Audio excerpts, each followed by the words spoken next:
Hi guys, Bex Books here. I'm coming to you with a new video. No shit, Sherlock!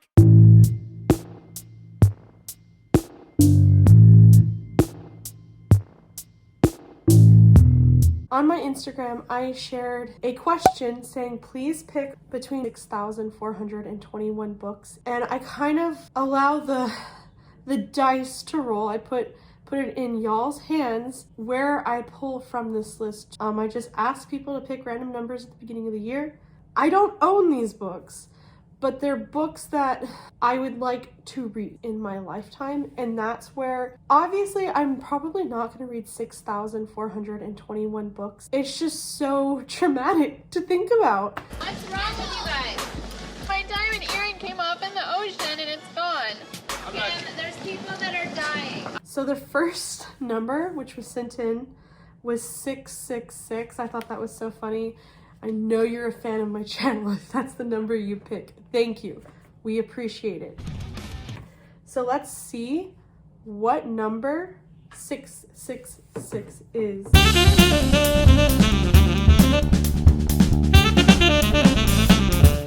Okay. Is The House Across the Lake by Riley Sager. And that's interesting because I've never read anything by Riley Sager, and I know that she is really, really popular. Okay, so The House Across the Lake got an average rating of 3.58. It's about a widow that stays in a lake house in Vermont, and she uses her binoculars to look at a family. Why are you so obsessed with me? So she's using her binoculars to look at the other house across the lake, and I guess she's like spying on them. I know that Riley Sager writes murder mysteries. I like the cover. The cover looks fun.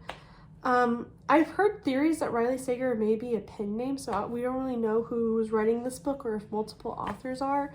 I know that these tend to be kind of, I would say they're rated higher by people that don't read a lot of murder mysteries, and then people that do read a lot of mysteries tend to rate it lower, which is perfectly fine by me because I read so vastly across so many genres that I don't feel like I read a lot of any specific genre, maybe fantasy, but nonetheless, I don't think I'm an expert in this genre, so I may really enjoy it.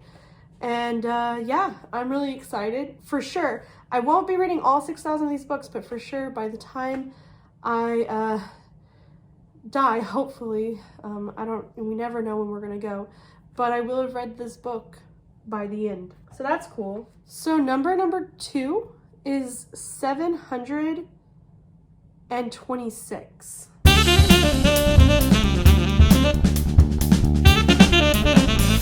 It looks like it's called The False Princess by Ellis O'Neill, and it is a series. It's going to be starting a series once I read that book. And I don't remember anything. I don't remember putting this on the list, so we're going to see what it is together.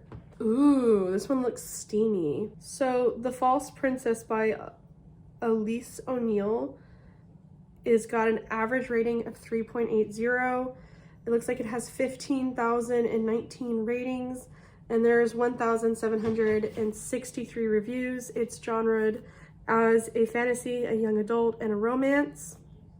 It says, princess and heir to the throne of Thorvaldor, Nalia has led a privileged life at court, but everything changes when it's revealed just after her 16th birthday that she is a false princess, a stand-in for the real Nalia who's been hidden away for her protection.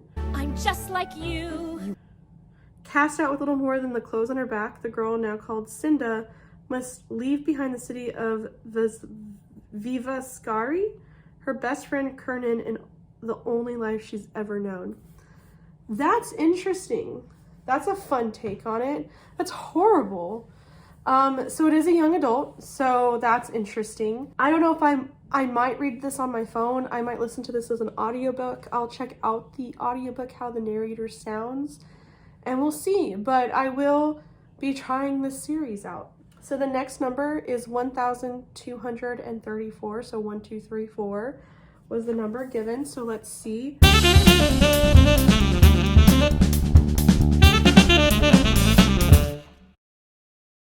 Okay, so 1234 is Before We Were Strangers by Renee Carlino. Before We Were Strangers has a 4.19 rating. It's got 61,221 ratings and it has 6,470 reviews. Okay, so it says it's a love-hate story. It's from USA Today's best-selling author of Sweet Thing. It's a romance contemporary. It is a new adult. Its setting is in New York City. It says, to the green-eyed lovebird. We met 15 years ago, almost to the day, when I moved my stuff into the NYU dorm room next to yours at senior house. You called us fast friends. I like to think it was more. We lived on nothing but the excitement of finding ourselves through music, photography, hanging out in Washington Square Park, and all the weird things we did to make money. I learned more about myself that year than any other, yet somehow it all fell apart. We lost touch the summer after graduation when I went to South America to work for National Geographic. When I came back, you were gone. A part of me still wonders if I pushed too hard after the wedding. Interesting. So it's a romance story and it's called Before We Were Strangers. Honestly, I really like the cover. That's hot. I will be reading this book at some point, hopefully before I die. So the next number is 4015.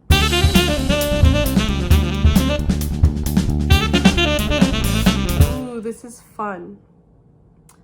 So 4015 is 1984, which I've already read, but it's the graphic novel of 1984 by Fido Nesti. 1984 is written by George Orwell. It is a dystopian modern classic. George Orwell is somebody that I definitely want to read more from, and 1984 is a book that is very traumatizing but really, really good. So the graphic novel, which is adapted by Fido Nesti, I'm really excited to get into this. In 1984, London is a grim city in the totalitarian state of Oceania, where Big Brother is always watching you and the thought police can practically read your mind.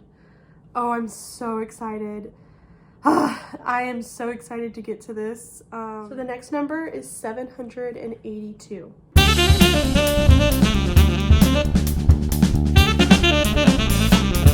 It looks like it's Blue Horses by Mary Oliver. She's a poet and she loves nature and she's really good at writing poetry about nature. So it's got an average rating of 4.28. It has 7,488 ratings and 1,192 reviews. It was nominee for Best Poetry Collection for the year 2014. And I'm loving the cover. I'm so excited. Oh, this is great. The genres include poetry, nature, nonfiction, adult, LBGT, queer. Oh. So the next number is 99.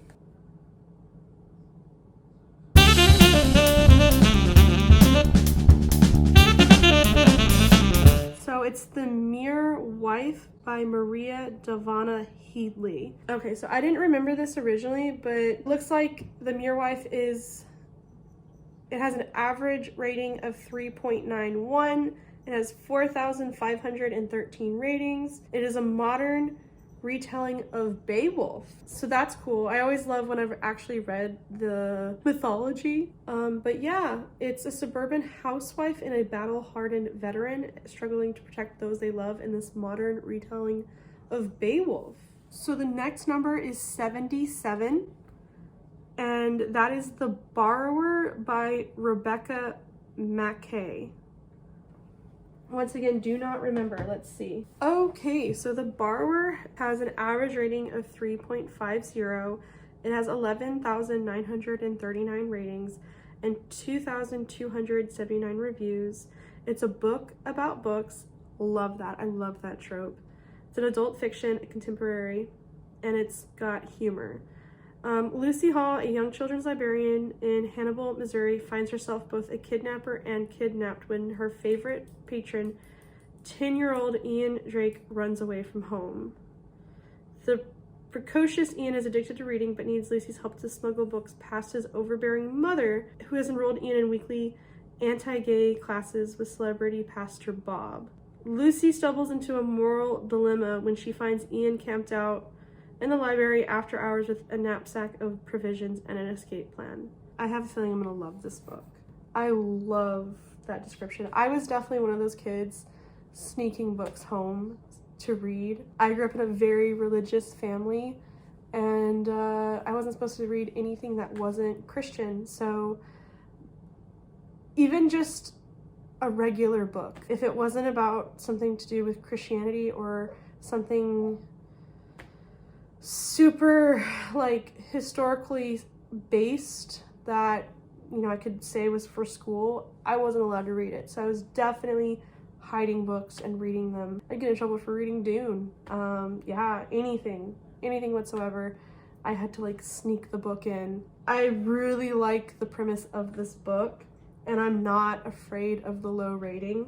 Anything below a 3.5 I consider a low rating, so it's like right on the like edge there, but I'm not gonna let that stop me. I'm super excited to get to this book.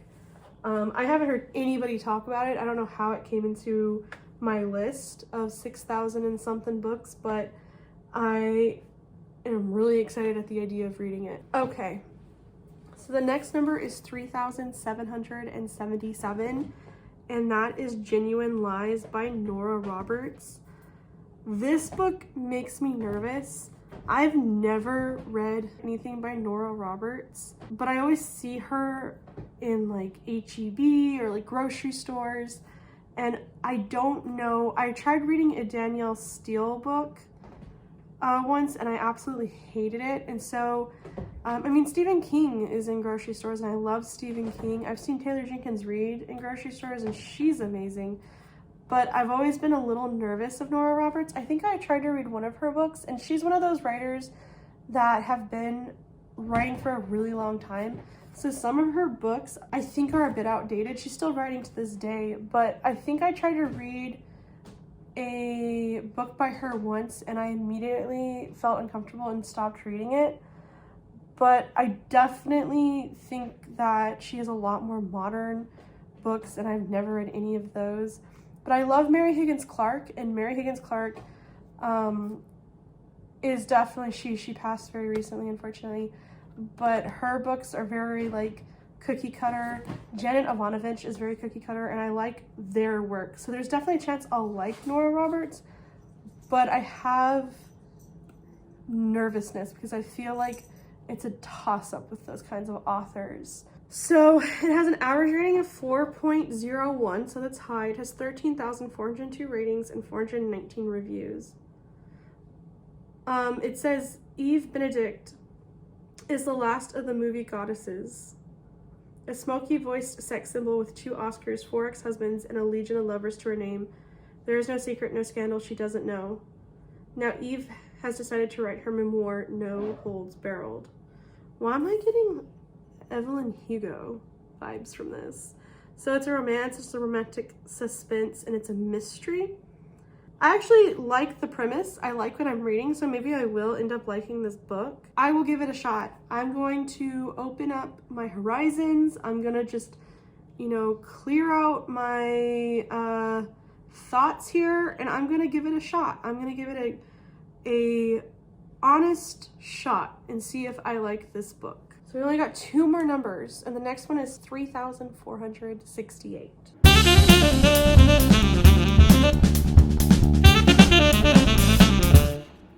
So this is Nowhere for Very Long by Brianna Madia.